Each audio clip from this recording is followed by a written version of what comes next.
Welcome, everyone. I believe we are going to get started. My name is Kat Bobineau, and I will be your host today. And I want to welcome you all to our program. Just a little bit about me. As I said, my name is Kat Bobineau, and I am born and raised here in Oakland, California. So I'm very excited and happy to see all the wonderful things Scientific Adventures for Girls is doing. I'm a biologist, and I used to host a show where I would interview diverse people in STEM in San Francisco, and I've converted it to now a podcast called In the Know with Kat Bobineau. So I'm very, very used to talking to people and getting people to share their stories. So we are going to go ahead and get started and talk about what we're going to do today.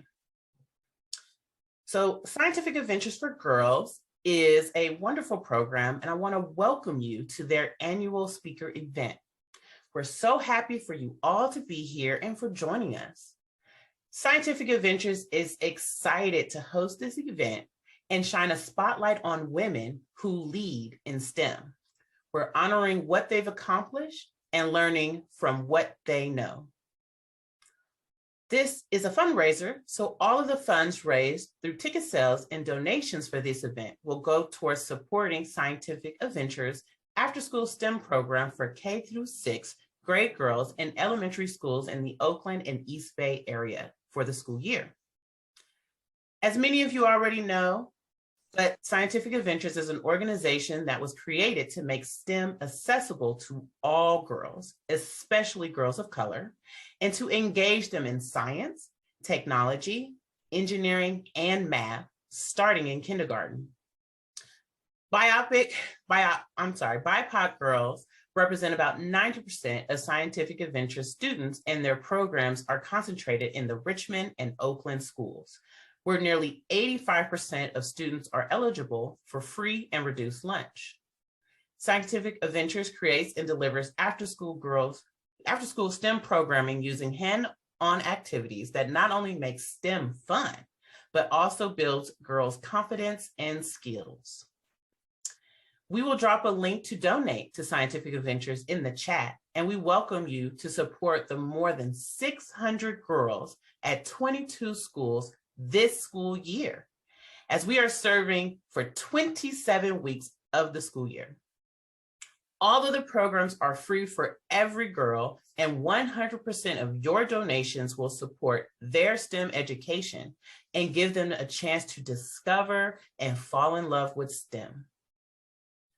A big thank you to our sponsors, Inspiring Innovative Cisco, and our STEM supporters, Turner Constructions Companies, Future Leaders Group, and Mosaic Network. They are making it possible for us to not only bring you our accomplished panelists, but also give parents an opportunity to participate today for free. There was also a resolution that was given to Scientific Adventures from Girls from Senator Nancy Skinner of the 9th District, the East Bay area where we deliver education to elementary schools. It's a long resolution, but just a little key points where it states, whereas, though it's Women Who Lead series on National STEM Day fundraising event and its work to make STEM education accessible to all girls, the organization is helping create a more gender equitable society and changing the face of science. Therefore, be it resolved, the Scientific Adventures for Girls be commended for its outstanding contributions to advance the progress of science, technology, engineering, and mathematics education for girls. Thank you so much, Senator Skinner, for elevating Scientific Adventures for Girls' mission and recognizing their work. Each of our 6 panelists have paved the way when it comes to diversity, equity, and inclusion in STEM. They are STEM pioneers and accomplished each in her own way. And we are pleased to honor them today and bring the value of their experience, perspectives, and insights to you. As I introduce them, I'll share one key way of many reasons they exemplify leadership in this important sector. One by one, I'm going to just introduce their name, give a short little couple sentences about them, and then let them come off camera and say something about themselves. We're going to start with Dr. SAfG Grady, who is a National STEM Ambassador and Program Director of Information Science at North Carolina Central University. Dr. Gray made history as the first woman to earn her PhD in computer science from North Carolina Agricultural and Technical State University and was featured in the world's largest exhibit of women's statues. Welcome, Dr. Gray. Thank you so much. I just want to make a slight correction. My first name is Siobhan and last name Grady. No worries. I'm very excited to be here with you all. Thank you so much for joining us. And another key thing that I like to share that I'm very, very proud of that you might see behind me is I am a 3-time HBCU graduate. And that means that I'm a graduate of a historically Black college or university, and I attended 3. And the department that I now work in is actually a department that I graduated from. I got my master's from North Carolina Central University, and the department I now work in is the same one that I graduated from. So it's truly a full circle moment. I'm very excited to be here, and I look forward to sharing more with you about my STEM journey. Thank you. Thank you. Thank you so much, Dr. Grady. Next, we're going to speak with Vienna Arena, bilingual meteorologist and reporter for NBC3 Bay Area and Telemundo 48. Vienna, is Emmy nominated for her work and serves as a NASA Solar System ambassador who communicates the science and excitement of NASA's space exploration missions and discoveries with people in the Bay Area. Hi there, everybody. Thank you so much for joining us. And as you heard, I am a meteorologist with NBC Bay Area and a Telemundo 48 contributor.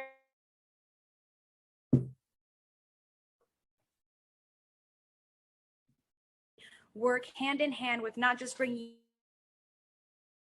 beyond the forecast. So the science between, for example, the storm system that we're seeing in the Bay Area now, it's tapped into subtropical moisture with an atmospheric river.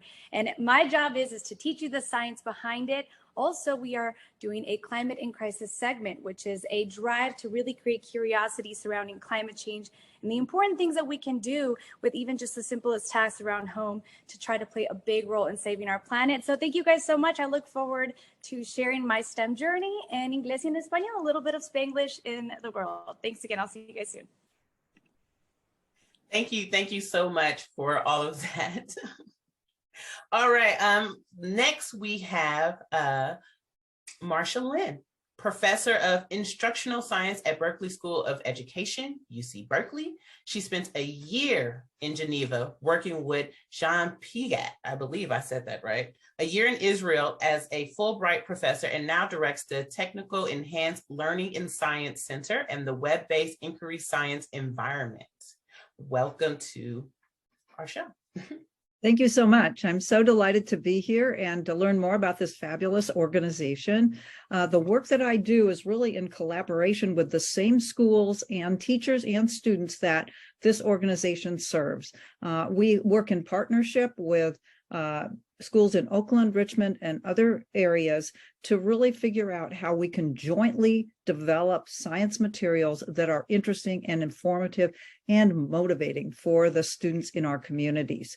And we work to get students into the feeling that they can have power, that they can influence the kinds of decisions that are made in their community, that they can work on really pollution that might be causing asthma in their school, and be activists to advance science concepts that are really important to them. I'm excited to be here. Thank you. Thank you so much. Next, we have Purnima Villanova, Senior Project Manager at Turner Construction Company and a Northern California Girl Scout troop leader. She has worked in the male-dominated engineering field for more than 20 years and works with Girl Scouts building their STEM identity. Welcome. Thank you, Kat, and good morning, everybody. I'm really excited to be here. This whole organization and what they do really warms my heart and speaks to me, both professionally and personally. I'm a technical project manager in the construction industry, as Kat mentioned, for over 20 years. I lead a team, both in my own team as well as a cross-functional team, and we have a single goal. We coordinate various engineering disciplines to get to the completion of a successful construction project. I'm also a mother of two beautiful, smart, talented girls that are 14 and 11. And as Kat mentioned, I'm a troop leader, and I've been one for the last 5 years. And just wanted to share a quick side story here. We had done an exercise focused on roles and stereotypes with these girls, and we evaluated the dominant mainstream ideas of gender, knowing what the gender roles may vary depending on ethnicity, culture, class, and family. And I want to share some of the findings of that when we speak a little bit later today, but it's my honor and pleasure to be here today alongside this amazing group of panelists, and thank you for having me. Thank you so much for that. Last but definitely not least, we have Darrenay Evans, program manager at Apple with a Kellogg MBA, who's a Spelman alumni and on the Scientific Adventures for Girls board. She earned a double science degree and as a STEM professional, worked at Google and Boeing before joining Apple, and has consistently held leadership positions in workplace employee resource groups, supporting the engagement, recruitment, and retention of diverse STEM talent. But unfortunately, she was unable to join us today. However, she did record her thoughts for us. So Giselle, does she have a video for her introduction?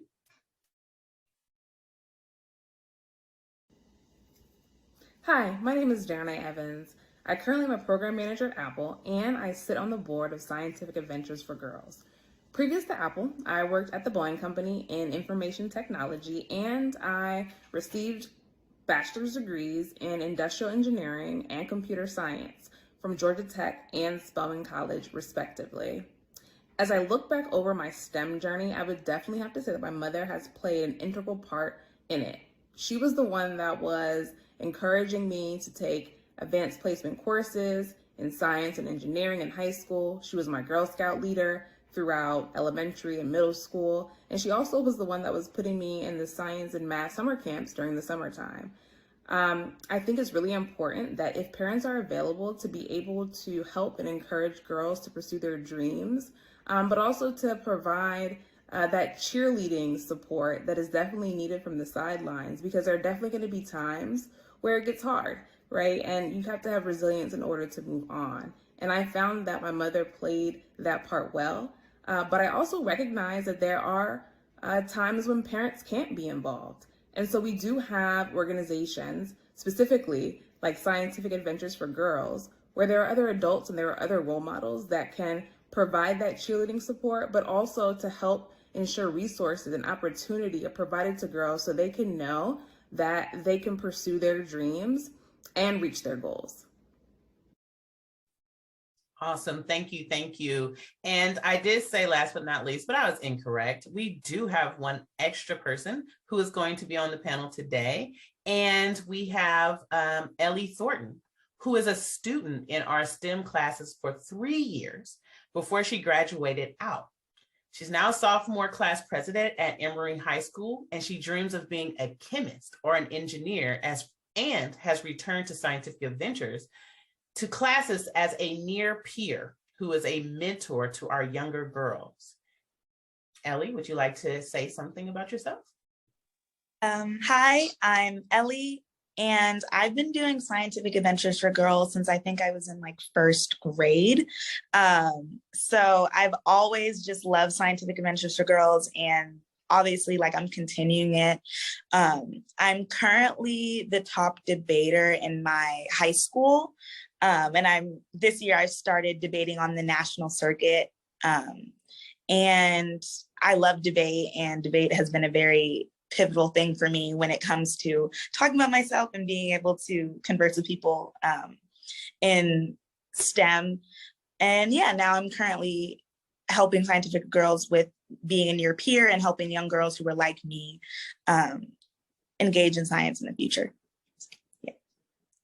Thank you. Thank you for that. And thank you all of you for joining us today and sharing your story.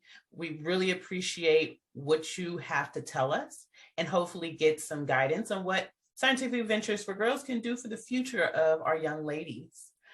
So we're going to go ahead and open our questions to the panelists. And the first question that I want to ask is for you to tell us about your STEM journey. Were you encouraged? Who or what made a difference in you pursuing your work? What got in the way? And what did your experience in your career or education path do for you? So we can go back down the line, starting with Dr. Grady. Absolutely. This is a very long question, but I recognize I'm not the only one on the panel. But I'll start back to childhood, and it's not much different from our other panelist, Darnay Evans. I started to get into STEM as a young person. I'm very blessed. My parents both worked in IT, so it's no surprise to me that I am here. My dad is actually a mathematician, and also he served as a senior programmer for many years. My mother worked at IBM most of my childhood, so I was very fortunate to have those role models right there in my home. Also, I was very fortunate, or some might view it as a curse, but I'm an only child and I view it as a gift. And so because of that, I had the technology in my home and I was able to spend an exorbitant amount of time on the computer, playing video games on the computer because I didn't have any siblings. So I just kind of zoned in and honed my skills. I love playing video games. I love competing with my cousins, who are mostly boys, and I used to enjoy beating them on the Mario game and Sega, all those fun things. And then it translated to computers. Once the internet came around, I got to actually take what I was doing on the video games to the computer and then learning how to program websites. From there, the rest is history. That was just my starting point. I actually found that I love technology simply because I'm in a field that is always evolving, which gives me a front seat to be at the forefront of the changes or the nexus that is getting ready to happen. And so because of that, I'm always learning and growing. And that is actually why I'm an educator, because I'm truly a lifelong learner. And so I think there were some other parts of your question, but I can't remember all of them. But my parents were my role models in my house. So those are the ones who made it the difference. I didn't really have anything that got in the way because I naturally love science and math. Those were my top subjects, so to speak. And those things that I did that helped me also, in addition to school, was like Darnay said, I actually participated in STEM academies. Like I had a Saturday academy I would participate in on the weekends, and I was always in some type of camp where I could actually apply my skills and be around like-minded people. So I know that all of those things had an impact on me arriving at my current destination. Awesome. Thank you so much for that. And I did want to add that I am a graduate from an HBCU, so I feel you on that. And, congratulations. But we're going to keep going for the same question to Vianney. Hello. Well, my science journey actually came later as an adult. Growing up, my love of communication was probably my biggest thing, which is probably how I ended up here. I was born in Mexico, and my parents are also immigrant parents. So I came here at a very young age, and my first language was Spanish. So I grew up in ESL, growing up in elementary school. And at home, my parents, maybe they were doing their best when it came to communicating with me because I was a talker. But although they might not have showed me the science and the math aspect, one thing that they taught me that led me towards the path of believing in myself in the world of science is they allowed for me to be able to nurture curiosity in any field that I ever wanted to go into. So I initially got my degree in broadcast journalism, and then I went on later, once I was already working in the industry, to get my degree in science. And part of that was, I was a bilingual child growing up. At home, it was Spanish, and in school, it was English, and navigating that was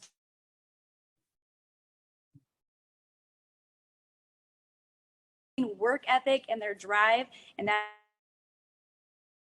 I am one of 4. I have 2 younger sisters, and this has definitely been an exciting, interesting journey for me science-wise.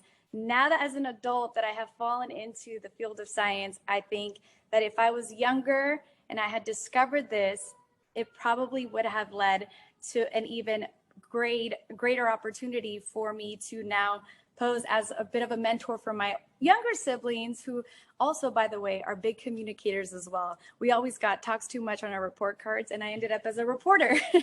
So my STEM education became, once I was in the industry, I got my science degree from Mississippi State University, and now I'm looking to continue pursuing that education, as we inch closer towards continuing to spread the knowledge of not just weather, but also our changing climate. So shout out to my parents. They taught me to take up space in a room and never shy away from owning your powers in 2 languages. And that I've always taken to my heart, and now to Telemundo 48 as well.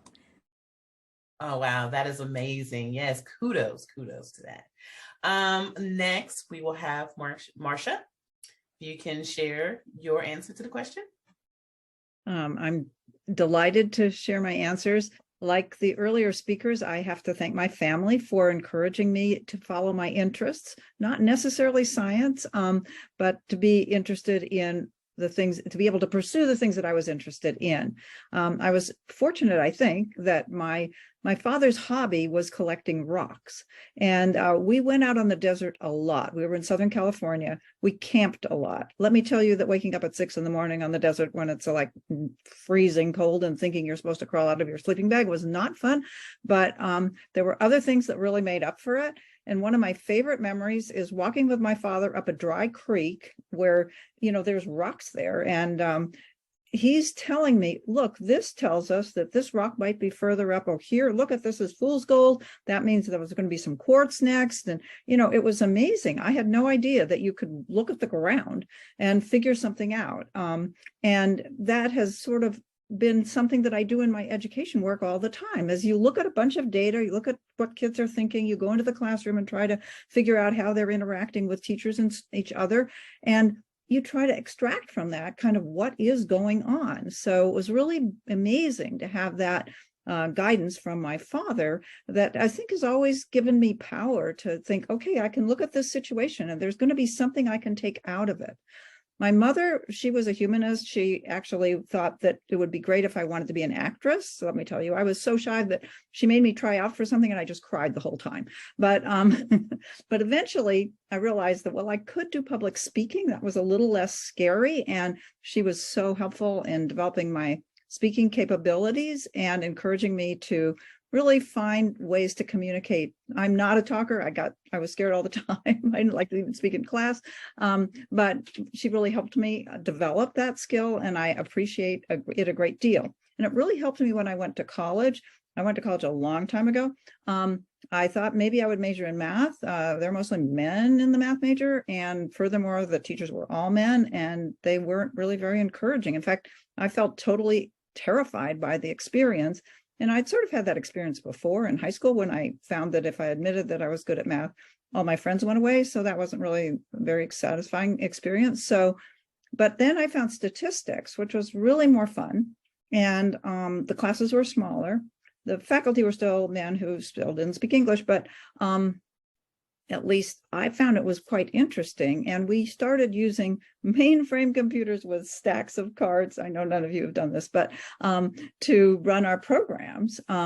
So eventually I had the opportunity to take the very first computer science course that my university, which was Stanford, offered for letters and science people. Otherwise you could take Fortran, but luckily I got to take Algol. And it was totally terrifying. I mean, there were like only 2 other women. And there was, Algol is a really good language to learn, but the book unfortunately wasn't for the system that was on the computer. So it was really a problem-solving experience. And I think that my parents' encouragement and, saying that I should follow my passion kept me going. I really enjoyed the course. And after that, I got hired by Larry Tesler, who later became a vice president at Apple Computer, but he was a startup person at the time from my class. And so I got to do more programming. And that actually led to the interest that I have today, which is how can we use technology to really help people learn science? Because there's so many parts of technology that can really bring to life, like models of the weather. I'm so excited to hear Arana talk about the weather work that she's doing, because I think this is just such a great way to get students interested in science. I would say there were some pitfalls along the way. I really have been in rooms with upwards of 500 men and being the only woman. And that's kind of terrifying, but I do have to thank my mother for giving me the strength to keep speaking, even though I don't exactly know whether this is going to work. I went to Apple World in Japan. I was their speaker for who knows why. And the room was filled with men in black suits. And I tried to get them to ask questions, which evidently is really taboo, but it worked. A few people asked questions. I think I made them feel guilty if they didn't, but it led to this great session. So it was good. It was very scary though. And I'd love to talk more with anyone who's interested in thinking about how to be opening up new fields in this area. And it's been a passion of mine to find ways to encourage women, especially, to pursue STEM as a result of my own experiences. Wow. Thank you for that. Also, I will throw my hands up. I would love to learn more about that. But we do that later. So next we have Purnima. Want to come on camera and let us know your response. Thank you. I have a unique path. I'm one of 3 children, and much younger. So my siblings are 14 and 11 years older than me. And why I share that is I spent a lot of time even though I had siblings, I spent a lot of time almost being an only child at home. That led me to being my dad's sidekick for every project and every item that he was planning to do. My dad is a mechanical engineer.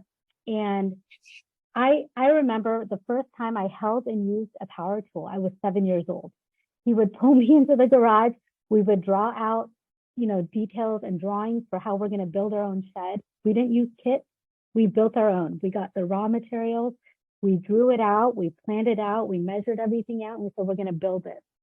And so he brought me along for every project from that to, mowing the lawn. And I was a mischievous kid, so sometimes I would mow my initials into the grass. But my dad just wanted to make sure that, hey, whether you're a female or a male, you can learn to do anything, down to oil changes. But one thing that he always did, he took me to work every year when they had Bring Your Child to Work Day, and he showed me, the ins and outs of his daily role, his role as an engineer, and just the impact that he made in his industry. And that really stuck with me. So as I started this and I shared I had a unique path, I actually went to Cal Poly San Luis Obispo. I started off as a science major.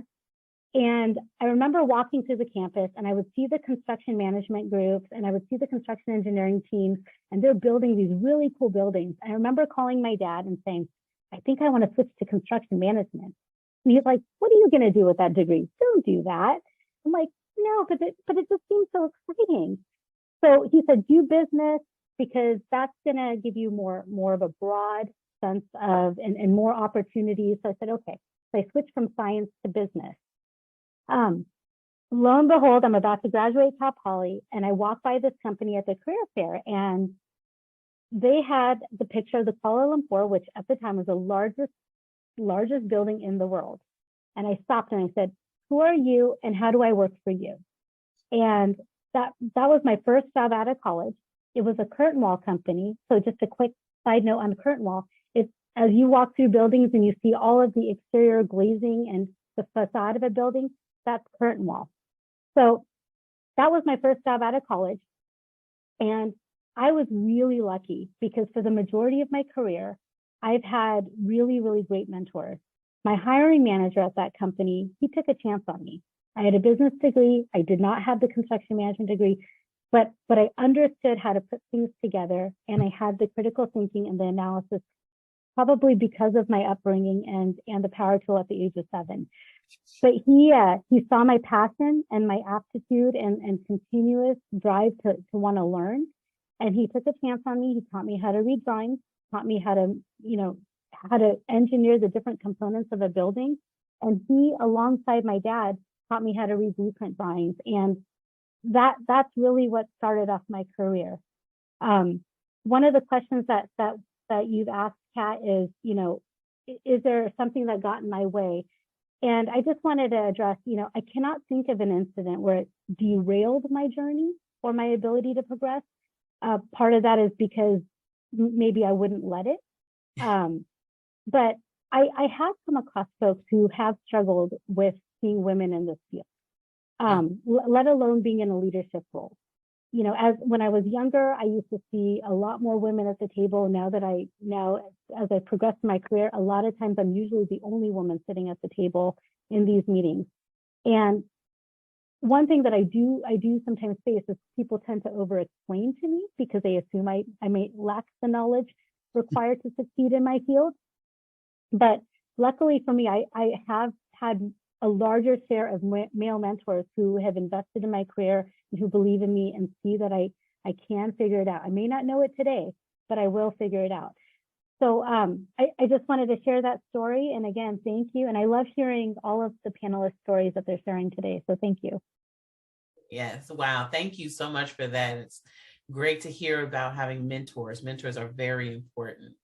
And we're going to go to Ellie. And I know, Ellie, you're still on your journey, but what would you like to add or share about what's going on in your world?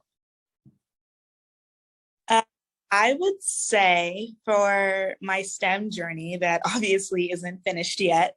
But the biggest thing that pushed me to stay in STEM, which I probably sound like a broken record now, but my family, my mom was amazing and always supported me, whether that meant getting up really early and having to go to some science event.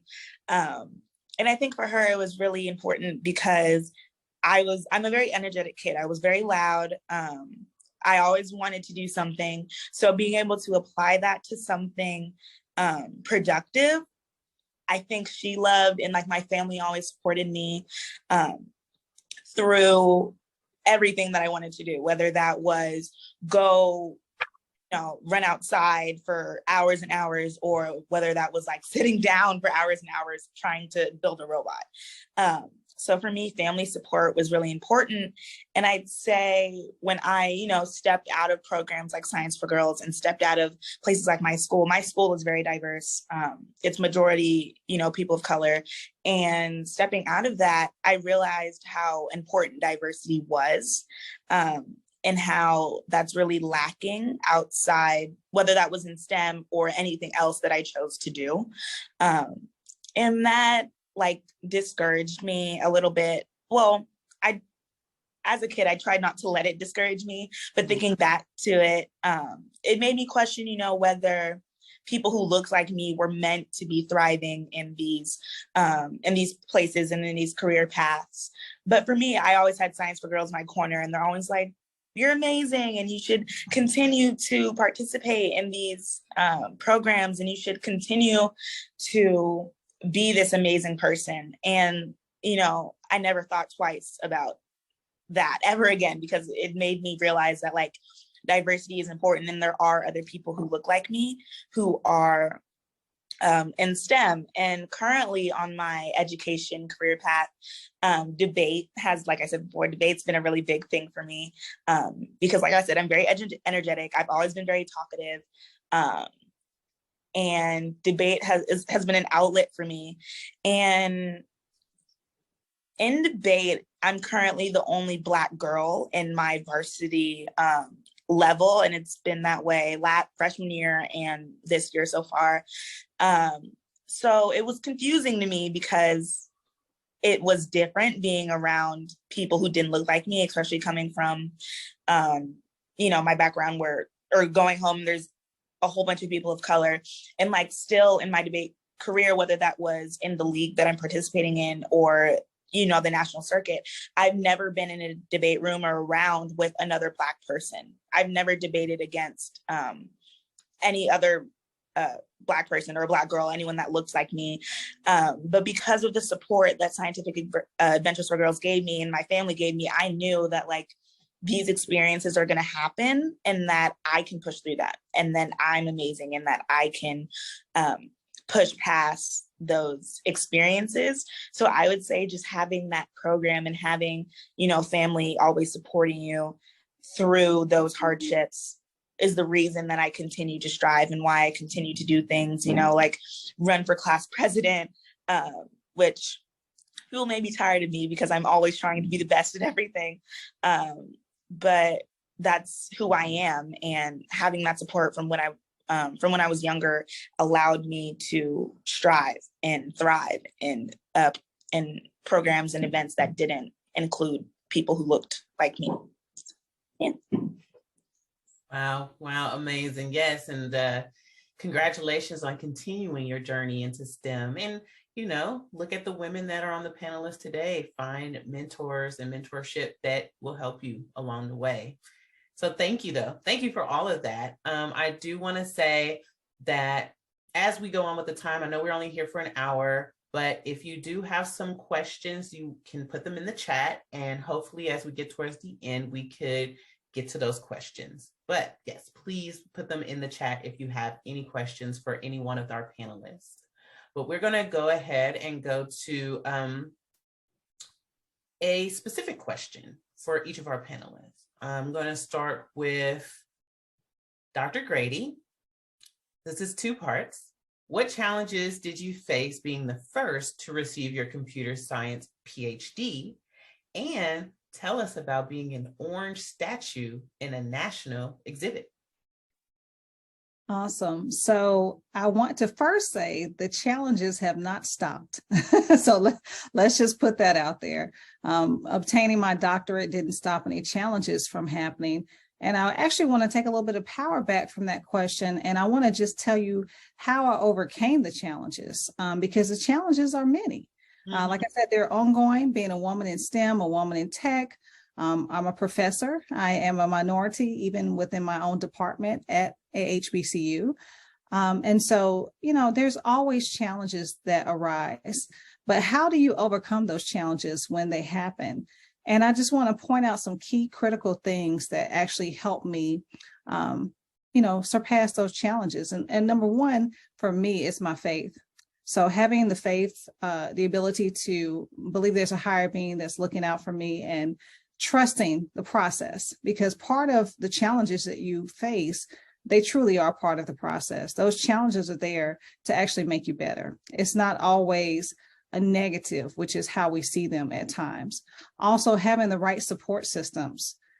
Sometimes, and I want to say, because I know we have a broad audience, but for the young people who are tuning in, sometimes some young people, they may not have a parent. Maybe it's your grandmother who's raising you, or aunt, uncle, whoever. It doesn't matter. Whomever is there supporting you and serving as that figure, motherly figure or fatherly figure in your life, that's all that matters. Have them, love them, and appreciate all that they're doing for you. Also find a good mentor.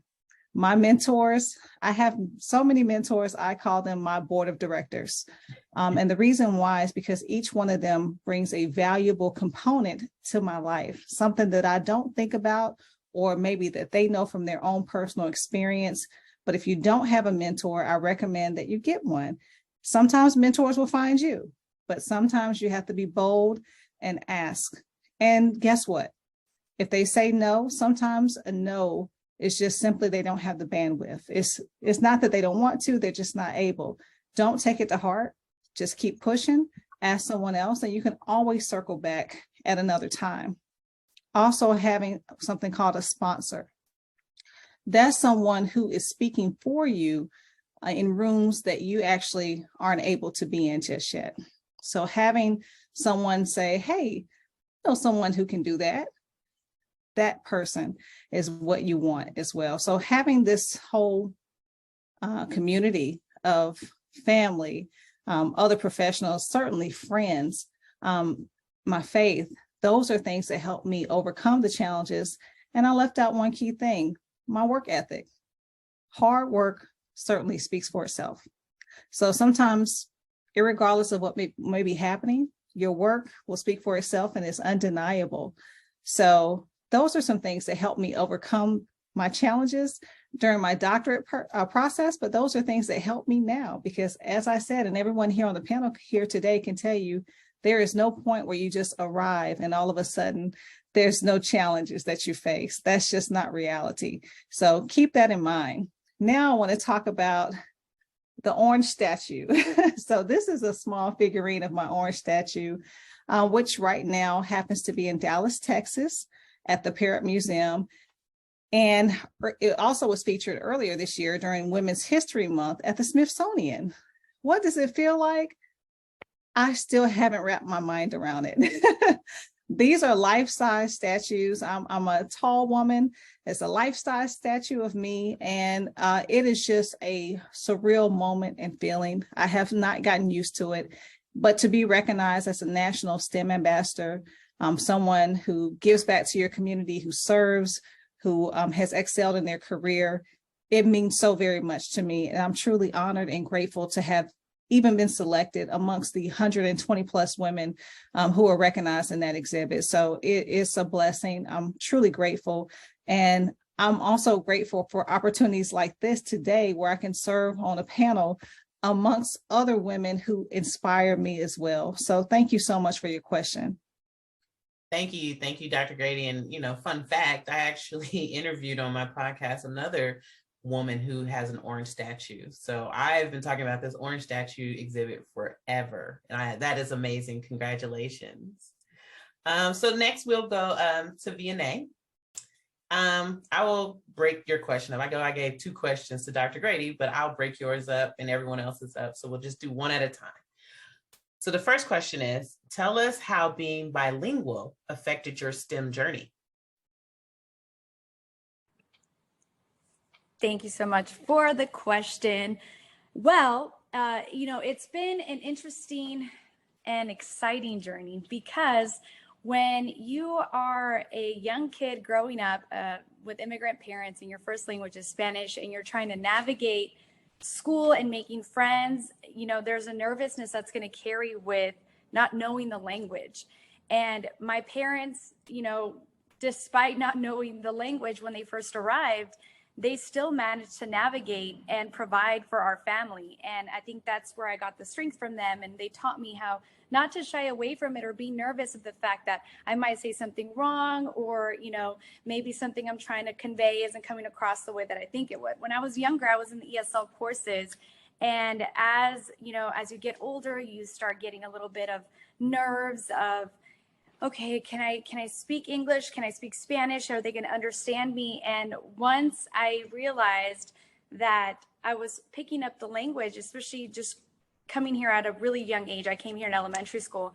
My parents actually created a really unique aspect to becoming a bilingual, now full-grown adult. And that was, they used to tell me, en la casa se habla español. So at home, you speak Spanish. Y en la escuela se habla inglés. At home, at school, you speak English. Because they wanted to practice their English with me.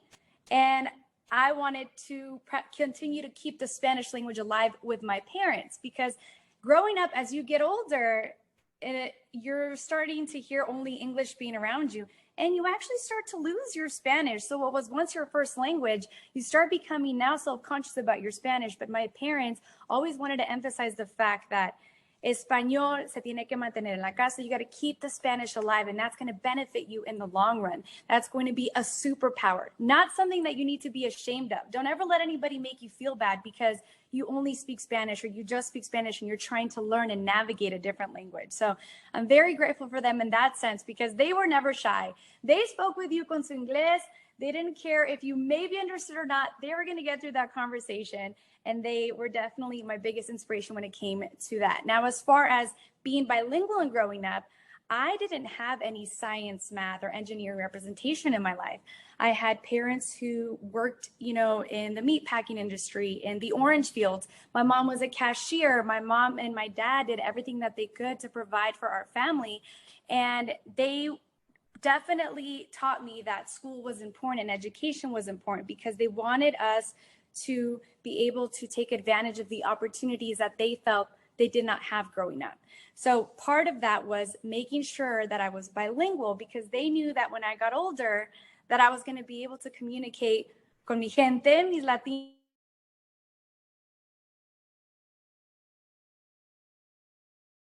That's so much. So if you are currently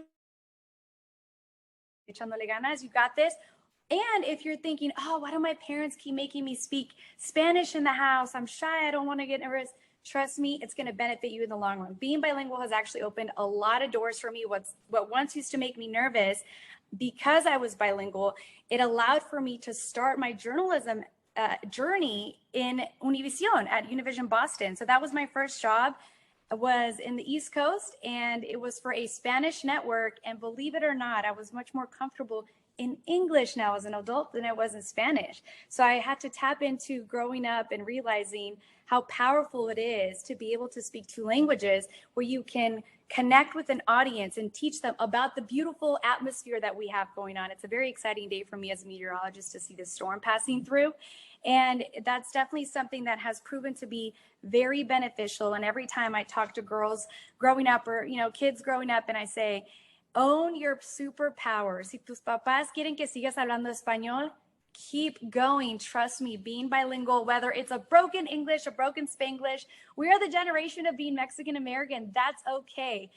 One of the things that I will always do and continue to do, and I encourage you to do as well, is if you speak two languages, if you see someone maybe struggling to communicate, I view everybody as mi abuelito, mi tía, mi comadre, mi vecino. At the airport, if I see an abuelito struggling to translate with TSA, I walk up and I'm like, ¿le puedo ayudar? And they are so grateful most of the time. I know my parents were grateful when they first arrived. Don't be shy. Don't shy away from your superpower. Own the fact that puedes hablar en inglés, en español, or whatever language you have, wherever you're coming from. It is definitely a superpower that'll benefit you in the long run. Thank you, guys.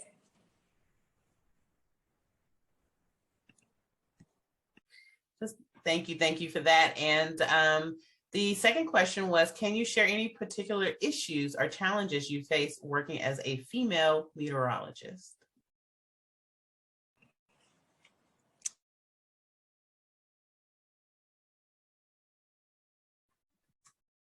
Now, according to AMS, which is the American Meteorological percent of women make up the chief meteorologist role across the US. So it is still a male-dominated industry. I have been very blessed in that all of my mentors have been women. The first woman who hired me to start in the business was a woman news director. And even now, currently where I work at NBC Bay Area, our GM is a woman, our news director is a woman. And actually my current news director right now played a big role in me continuing to pursue my education in science. I didn't really have that science figure growing up.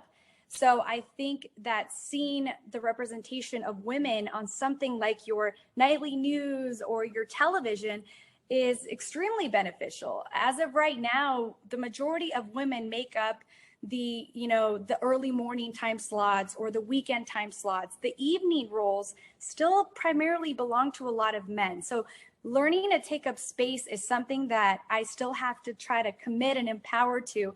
And I recently now just got, promoted to an evening slot at the 4:30 during the 4:30 newscast. And I am excited about it, but I would be lying if I said I wasn't nervous. We have our chief meteorologist, Jeff Ranieri. He's fantastic. He's proven to be a great mentor, and Rob Maeda as well, who's also a professor. He has also been a fantastic mentor, but it is still an industry where we will continue to take up space in. Carrie Hall, our morning meteorologist for the Today in the Bay show, she is also a climate activist. And, part of the role is, I think as a child of immigrant parents and as an immigrant myself, is I want to make sure that parents who think, oh, but I'm not good in science, I'm not good in math, I want to create a curiosity around science and math and weather and things like that when they watch the news, so that they feel empowered to create a safe space for their kids. So even though, you know, maybe my dad couldn't help me with a math problem, that's okay. He showed up for our family. He went to work. He taught me that if you apply yourself, you got this. And so I think as a woman in this field that continues to be male dominated, we're going to continue to strive for that. And I'm going to continue to push for the curiosity surrounding owning a space on television en inglés y en español, and owning that. So the more that we become empowered in, yes, I belong here, I belong in this space, just like my news director said, look, I believe in you, I think this is going to be a great role for you. We need that, and we need to continue to push for that and strive for that, so that that chief meteorologist 8% can continue to grow in this field of weather. Definitely a fascinating one. And I really hope a lot more women really get into this, young girls growing up, because we can see the weather, but the things that are happening up there are so important, and they are big drivers of not just what we're going to wear for the day, also, you know, finances, where we live. It has a huge impact in the long run. So we're going to continue to push, and we're going to bring on more Latinas, more women of color into this industry for sure. Thank you so much for that, for all of the information that you have given us. I really appreciate that. We're going to move on to Marcia. Marcia, would you share your insights about the role of education in STEM journey? How have you seen it change? Well, thank you so much for that question. It's really a perfect one, especially following after Vianney's inspiring explanation of her own journey, because I think today we've started to realize that most of the science, especially that has been taught historically, was preparing somehow people to be professors of physics. And how many of us want to do that? So how can we change science so that it prepares us to be scientists in our own lives? I mean, there's so many challenges, certainly understanding the weather well enough to know how to prepare yourself. Especially we read about people that go out in the desert and don't bring enough water, or, you know, are stuck on they're stuck in a snowstorm and they don't know enough about insulation and conduction to really prepare themselves and save themselves in that situation. It seems to me that we're making progress in this area, trying to change science, especially so that it's now important to your lives. So I mentioned the asthma unit that we've been introducing recently in my earlier remarks, and this is a very popular unit in Oakland and Richmond because many, you know, there's a refinery in Richmond that is actually increasing particulate matter in the atmosphere that has a very bad effect on people who live near it as far as developing asthma. And it's really helpful for students to learn about that and then become activists. And we've seen kids really make fascinating posters, put them up on their schoolyard, but also actually take activist measures, even going to city council meetings and advocating for the air quality in their own neighborhood to be better. But there's so many ways that science can be relevant to your life. I mean, we've got all these fires and other weather and planet issues that people need to understand. And all the students that I work with, they tell me, you know, this is what I want to learn about. I'm worried about this. This is my planet. As I get older, I want to be able to save it. I want to be a good steward. And I'd like to learn about what I can do and what people are doing so that I can be better prepared. And it isn't that you have to go into science. Everybody doesn't have to go into a science career, but everybody has to think about science in their lives. And it's not just in physics and math and physics and chemistry, but biology is so important. And there's so many health decisions that people have had to make. Even just understanding this pandemic has been a real challenge to all of us to become better interpreters of data, better understanders of messages, better able to think about the data that we observe in our daily lives. Why does this person get COVID and not that person? Why is this person more seriously sick than others? Understanding those things are science questions, and students are very, very interested in coming out with those answers. And I think it's changing students' overall interest in science when we teach these kinds of things in our classrooms instead of I don't know, dry dull formulas. When I first started in this field, we did this survey where we asked students, how much of this information that you've learned in science do you think you'll use in your life? And the average answer was none. Today, when we ask students in our classes where we do these new kinds of units, and I'm sure in these after school programs, we would find the same sort of answer. They say, oh my gosh, I can use all of this. And Ellie gave some great examples of, the way that she can use science in her life. These are the kinds of things that we really want students to take away. And I'm seeing it change, but all of you who are listening, all of the panelists, please be advocates in your schools for making science local. And it's not going to have to be the same topic in every area. It's really using local knowledge, sending kids out to interview local community members to find out how they're thinking about these science issues is so much more valuable than reading a dull, dry textbook that doesn't really tell you anything about the things that you can do to make your own life better. Thank you for that. And I do have one more question for you. However, we are reaching that 1 hour mark. So I do hope that everyone, including the panelists, can stay on just a little bit longer just to get through the few questions that we have. But in the meantime, if you can't, thank you so much for joining us. And there is a donate button in the chat. So if you do have an opportunity, please donate to Scientific Adventures for Girls. We're going to go over just a slight bit of our 12 o'clock time, but we do want to make sure that we are respectful for those who did join us. Just an FYI, Scientific Adventures for Girls is teaching biology, product design, and technology and space science this year to our students. So, all right, we're going to get back to you. I'm sorry, I just wanted to give that one little note out. The second question is, what role and place do you believe interactive science learning has? Such a great question. This is just so important, and it's sad because many schools are actually closing their labs and taking interactive experiences away.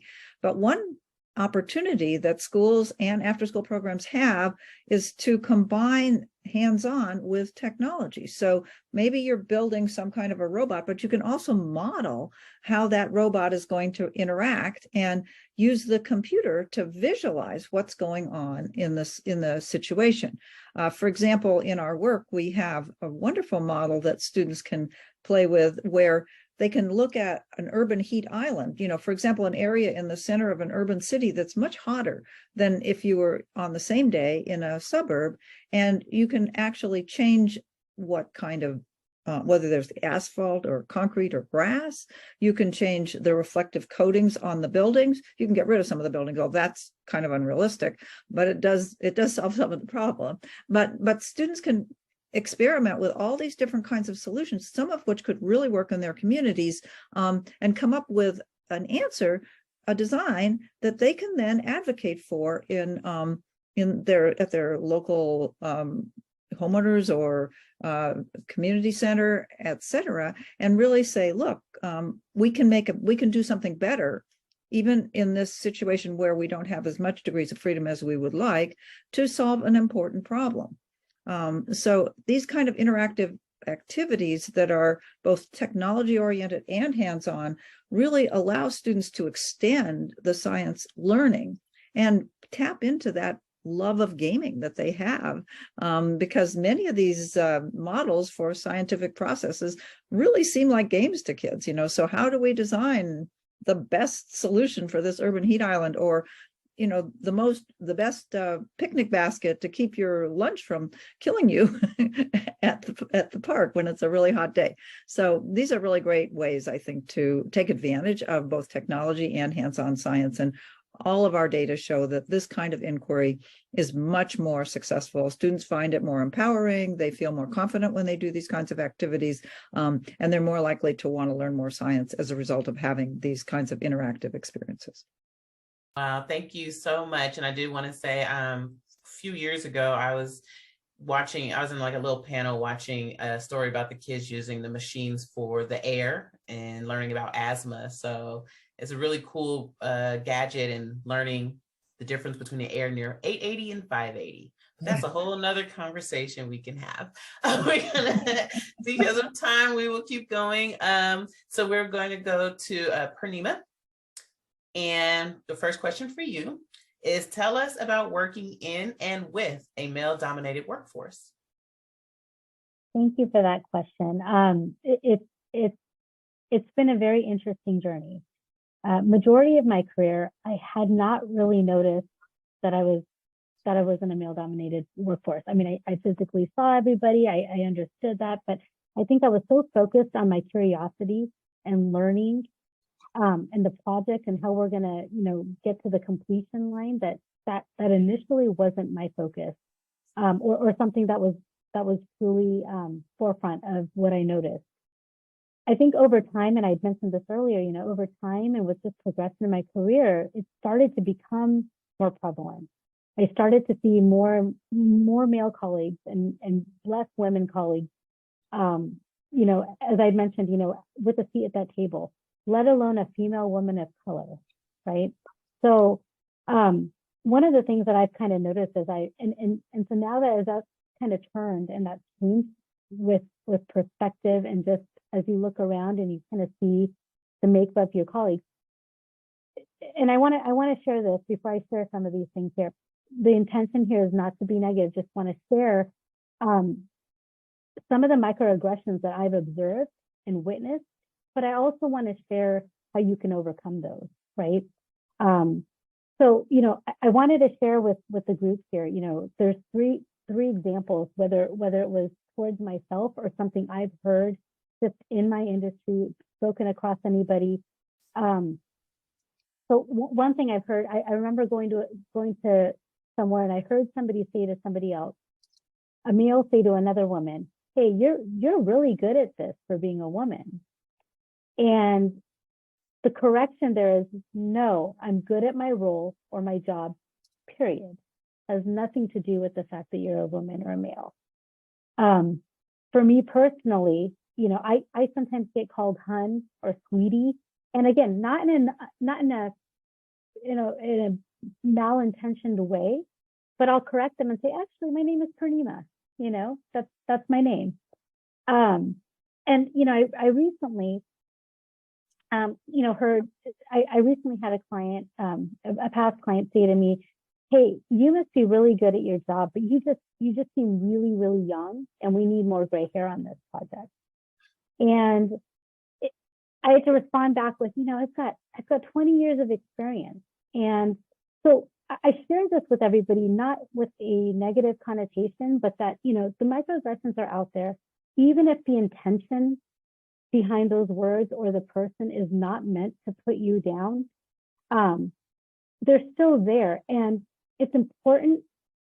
The one message I want to kind of get out there is it's important to know who you are, be confident in your abilities, and just professionally advocate and set boundaries around this type of behavior and response. And I think that's how you kind of curb being surrounded by male-dominated industry, and how you can kind of excel as a woman in your field. Wow, thank you. Yes, microaggressions are real, and thank you for bringing that up. Your second question is, how has being a female Indian American helped or hindered your career? Thank you. That's a great question. As I think about how it's hindered my career, like I said, I really try to focus on a lot of the positives and what's actually helped elevate my career. I've had a lot of really great mentors and role models. But when I think about how it's hindered my career, I would say that culturally, I was raised to respect my elders, be polite, and be extremely respectful.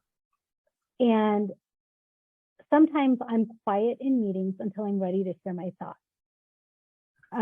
When I'm ready to share my thoughts, I will absolutely share my thoughts, but I will quietly listen. Sometimes I think people around me have inaccurately made the assumption that I'm timid or shy or too nice. But folks who have taken the time to work with me and spent time with me know that I'm extremely firm but fair. So I would say that, just culturally, that's what I grew up with, and those are traits that are part of my fabric. I don't get loud. I always approach everything with a professional attitude. And to me, even though sometimes I get that feedback, "You're so calm, you're so shy," and I'm like, no, it's just important for me to remain balanced and then to live in a persona that isn't who I am authentically. So I try to live by that rule for myself. Awesome. Thank you so much. Ellie, we want to go to you. And well, your first question is, what do you wish someone had told you about STEM? I think something I wish someone would have told me was that teamwork does make the dream work. For me, I am a very independent person, and I always have been. And when you are an independent person, you always think you're always right and that you don't need to rely on other people. Whenever I'm put in a group setting, I'm always the loudest one talking. I'm always the first one to answer the question. But everyone does have amazing ideas. And I think to remind yourself to listen to everyone, and that sometimes, you can be wrong, and sometimes other people are needed to succeed and to have amazing ideas. Because for me, I always thought I'm always right. I don't need help. I don't, coordination with other people isn't required, but it is, because everyone succeeds in certain things and exceeds in certain things. And some people lack in certain areas, no matter how smart or loud or educated or old you are. Like it doesn't matter who you are, you're always going to need help, and you're always going to need to listen to other people. And I think that was the biggest thing for me, because there have been times where I would speak for other people, or I would talk the most in a group. And I think it's important to realize that there's support everywhere, and there are ideas everywhere. So listen to people, and listen to your friends, your group members, your parents, your lab leaders, and even your lab leaders and your parents also need help sometimes. Sometimes they don't realize teamwork makes the dream work, and it does. So I wish someone would have told me that in STEM and in life, I'm going to need help regardless of where I am. Well, thank you. And I think that answer needs to be heard all the way to those tech companies where we need more diverse people at the table, and they need to listen Yes. to everyone. Okay, but that's just my little tidbit. We're going to go back to you in your second question. How can we encourage and inspire girls to pursue STEM and dispel stereotypes that science is just a subject for boys? I would say, for me, really show what science is for a girl, and how who you are as a person can make change in that field. Because when I was in first grade and my teacher was like, hey, there's this science program, you should totally sign up. And for me, I was thinking science was a room full of old white men with white frilly wigs and making explosives with chemicals. So I thought it was weird, and I didn't think it was something that I was supposed to engage in. But science is so much more than that. Science, you're constantly learning, and you're talking with other people, and you're talking about diversity within science fields, and there's coding, and there's engineering, and there's biology, and it's not just white wigs, making explosives. And I think really show how someone, a girl, and as a person, how that helped her become who she is. Because me, I was loud, or I still am. I'm loud, energetic, excited, and that can actually be an asset for whatever I'm doing.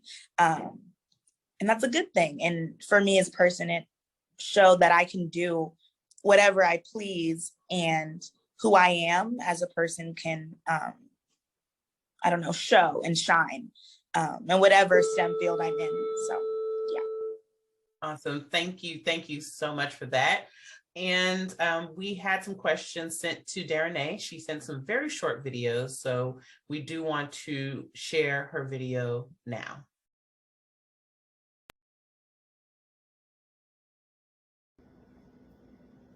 I think one way we can make more progress in regards to diversity, equity, and inclusion within STEM is to ensure awareness around the careers available within the STEM space. I think it's important that for the girls that we serve, we ensure that they are aware of how taking specific courses in elementary, middle, high school, through college, how those courses really directly map to a specific career and the impact that they can have in pursuing a STEM career. I agree with that. Thank you so much for that. Oh, go ahead. In addition to ensuring awareness around the careers available within STEM, I think it's also very important for those folks that are in positions of power and influence to use their platforms to amplify the issues within the STEM space. I think that they can rally behind organizations like Scientific Adventures for Girls that is really doing the hard work and really trying to prepare girls from a young age to pursue these careers, but to really support the organization in the missions that they have and providing resources and opportunities for girls to be able to pursue their dreams. Awesome. Thank you for that. And thank you to everyone who joined us today. Thank you for being a part of it. I want to say a special thank you to the panelists for taking your time out today, sharing your stories, and being just amazing women in your field. And again, we are at Scientific Adventures for Girls. We are trying to dispel what has been put out in media and what some people like to think about what women can do in STEM. In fact, women can do anything we want to do. So we want to say thank you again to everyone. If any of the panelists, if you have anything, last things you want to add, you can come off or put your camera on and come off mute and say what you would like to say. But at the end of the day, I just want to appreciate you all. And thank you to everyone who joined us today. And thank you for everyone who had an opportunity to donate. Thank you. Bye-bye. Thank you.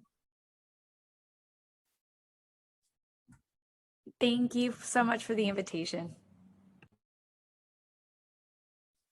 Thank you, thank you, thank you. I think that we are at our very end, and I want to let everyone know that you are all amazing, and I hope you guys have a great rest of your day.